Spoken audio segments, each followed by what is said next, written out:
السلام علیکم معلم جان عزیز. علیکم السلام و رحمت الله و برکاته. سوالی من درباره عقیقه بود.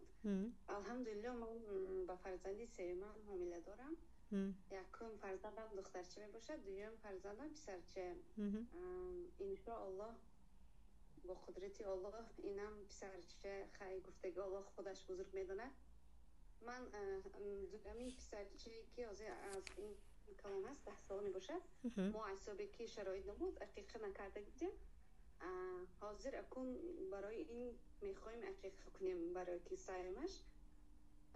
ما میتوانیم ممکن است که اول این خورزی رو عقیقه کنیم بعد دادرشی کنیم. خوارم عقیقه اساسا سنت در 7 روزگیش است، در 14 روزگی و 21 روزگی. خصوصا 7 روزگی به حدیث صحیح هست و 14 و 21 رو بعضی علما حدیثش را ضعیف گفتگیان. برای همین البته وقت در وقتش کنید خوب است. برای این خورده میکنید ان شاء الله صحت سلامت باید در 7 روزگیش وایش رو بعداً میکنید یگم بکنید. یعنی در عقیقه فرض که تو به ترتیب اول کلانی رو کنی بعداً خورده رو کنی وجود ندارد. عقیقه در 7 روزگی میشود یا 14 یا 21 کردن نتوانسته دیگر کی خواهید میکنید، اما اساسش سنتش ثوابش در 7 روزگی است.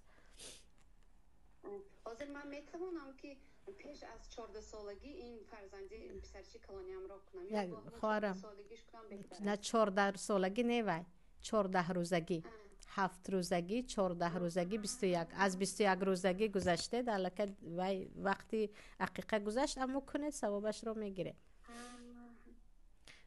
بس سال رابطه نیو با روز رابطه دار. نه باکی ندارد. یکم مشکل است. یکم باکی نیست. سلامت باش.